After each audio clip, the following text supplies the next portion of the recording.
اللہ الرحمن الرحیم. نبی اکرم صلی اللہ علیہ وسلم کی واضح حدیث ہے ان الشمس والقمر آیتان من آیات اللہ لا یفتدان لموت احد ولا لحیات. سورج اور چاند گرہن ہوتے ہیں تو یہ گرہن ہونا اللہ کی نشانیوں میں سے ایک نشانی ہے. کوئی پکڑ لے اللہ تعالی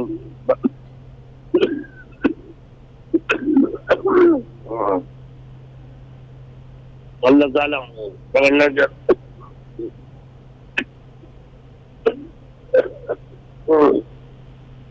حضور صلی اللہ علیہ وسلم کے صاحبزادے کا انتقال ہو گیا تھا جب سورج گرہن ہوا.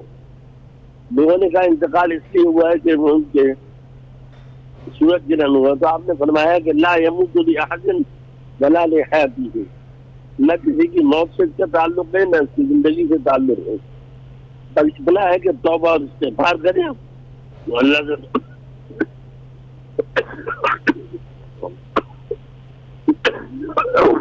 باقی یہ جو رسومات ہے کہ حاملہ عورت کا حمل گر جاتا ہے, فنا ہو جاتا ہے, یہ ساری رسومات ہیں جس کے اسلام میں نہیں ہوئی.